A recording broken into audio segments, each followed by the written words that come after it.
Timeo hominem unius libri, ou en langue vernaculaire, je crains l'homme d'un seul livre, est une pensée du théologien du XVIe siècle assez réputé et docteur de l'Église, saint Thomas d'Aquin. Mais cramer le gars en question? Aujourd'hui dans 180 mm, Fahrenheit 451 ou l'héritage de saint Thomas d'Aquin.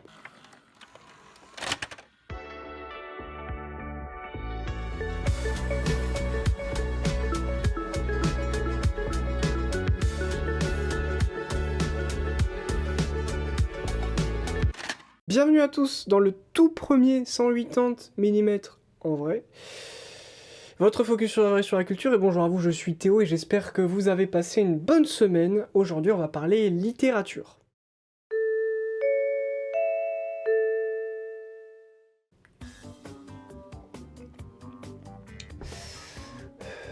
Fahrenheit 451 est un livre dystopique. Fahrenheit 451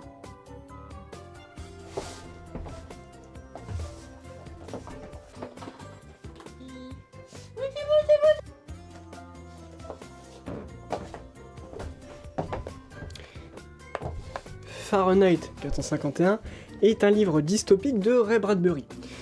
Vous devriez le connaître, habitué des 180 mm, parce qu'on en a parlé dans la toute première chronique, mais j'aimerais faire une petite piqûre de rappel. Comme le dit chaque jambon dans la préface, selon une démarche chère au genre, il projette dans le futur, en la radicalisant de façon à lui donner valeur de cri d'alarme, une situation particulièrement brûlante. Et donc, qui dit livre dystopique dit situation particulièrement brûlante du jour.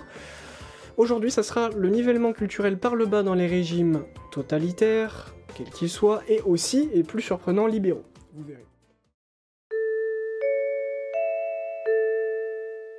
Fahrenheit 451 est un livre dystopique, et je me répète, qui relate l'histoire de Guy Montag, un pompier on ne peut plus normal, à une exception près, au lieu d'éteindre le feu, il le déclenche, et de préférence sur des bouquins. Ce pompier au service de son gouvernement, donc normalement convaincu du bien fondé de ses actions, va faire la rencontre de Clarisse, 17 ans, qui est, comme aucun autre personnage de ce roman, joviale, heureuse et réfléchie. Ils discuteront un peu, la discussion tournant autour de questions jugées déstabilisantes par Guy, du type « Es-tu heureux ? Pourquoi tout le monde adule le discours de la servitude volontaire ? Ou alors, est-ce que toi aussi ton petit frère vole les couteaux, ce qui fait que t'es obligé de couper le pain avec les rognons d'ongles ?»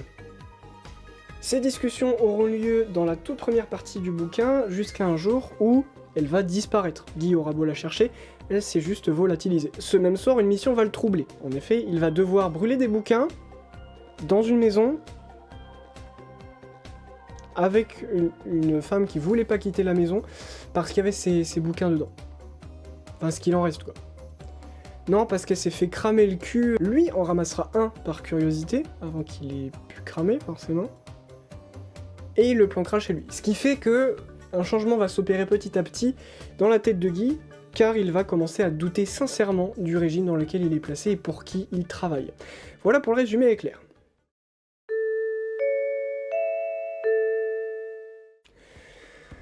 Si vous êtes familier avec Black Mirror, vous êtes familier avec Black Mirror? Bref, si vous êtes familier avec le fait de traîner dans des cercles où on lit ou regarde de la dystopie, vous connaissez forcément ce trou du cul qui vous dit « Mais c'est 1984 ou quoi ?» Et donc, du coup, vous savez que la dystopie fait référence aux problèmes inhérents de son époque et même d'avant. Mais surtout de son époque. Et donc, pour comprendre un livre dystopique, il faut comprendre son époque.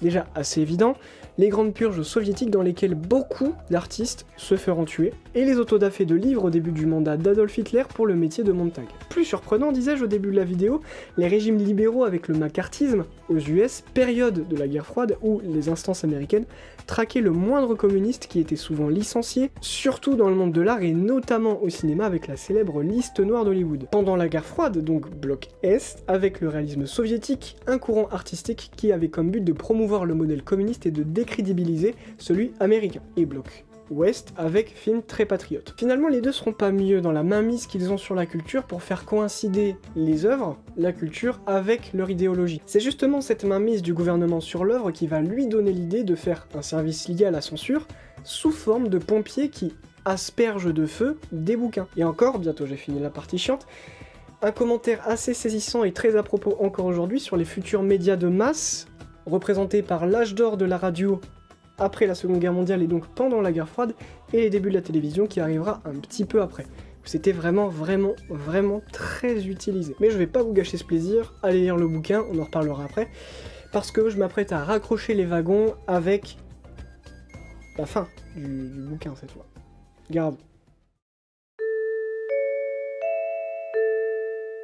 Après avoir décidé d'être du côté de la connaissance, de préférer les bouquins au fait de les brûler, car comme on dit, le mieux, c'est de s'en servir. Guy Montag a pu s'échapper hors du territoire géré par l'État totalitaire et rejoindre un certain groupe de personnes assez bizarres dont il a pu entendre plus tôt dans le bouquin. Ces autoproclamés Jonathan Swift, Aristophane, Gandhi, Confucius, Luc et Jean, ou même Machiavel, sont en fait des intellectuels évincés par le gouvernement qui ont fui ce régime et appris des ouvrages par cœur dans le but de pouvoir, même brûler, profiter de ces mêmes ouvrages. Leur but est évidemment à terme de les faire réimprimer parce que, évidemment, la mémoire humaine est faillible. Montag accepte de devenir une couverture de livre, manière qu'ils ont de s'appeler, vu qu'ils protègent le papier, enfin le contenu du papier, le contenu du livre, quoi.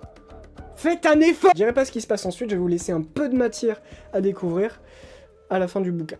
Je suis gentil.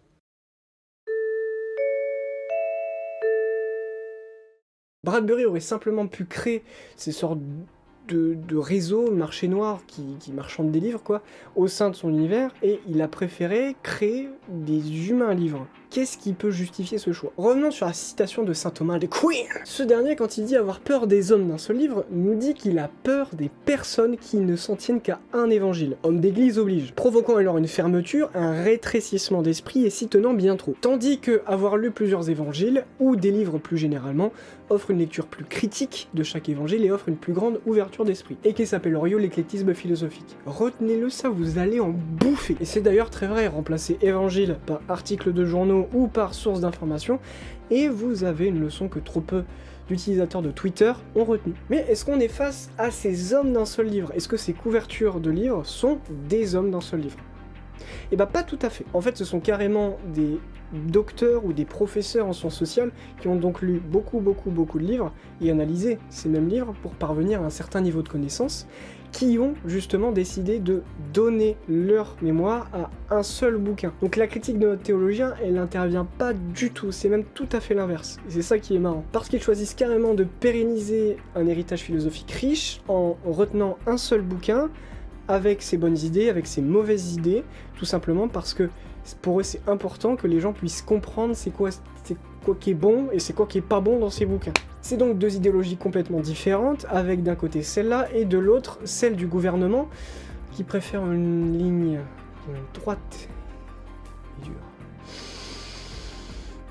Politique, la ligne politique. On a donc la pensée unique contre la multiplicité et l'ouverture d'esprit. Et la liberté de penser. Et c'est par une tâche décrite comme patiente et chronophage, par les mots « n'essayez pas », ça vous reviendra quand le besoin s'en fera sentir, que Bradbury imagine la parade à la vitesse grandissante des médias et des écrans et de ce qu'ils diffusent. Tentant de prendre le temps dans une société qui incite toujours à aller plus vite et tentant de regarder ailleurs dans une société qui incite à regarder son nombril. Et voilà comment Bradbury utilise un autre intellect que le sien, celui de saint Thomas d'Aquin. Ouais, évidemment, c'est fort probable que Ray Bradbury n'ait jamais pensé, même peut-être eu vent de cette pensée de saint Thomas d'Aquin, mais je trouvais juste la manière assez drôle que les deux avaient de se répondre.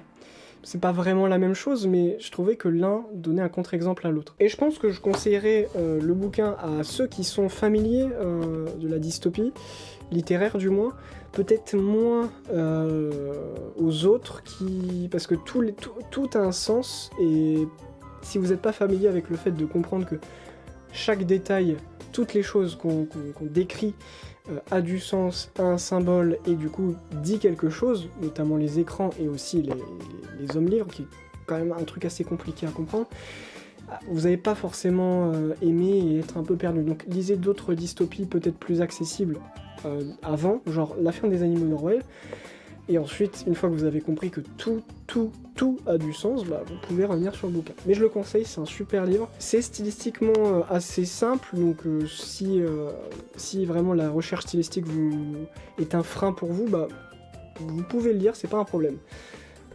Il ne me reste plus qu'à vous souhaiter une bonne fin de journée. N'hésitez surtout pas à me donner vos suggestions en commentaire.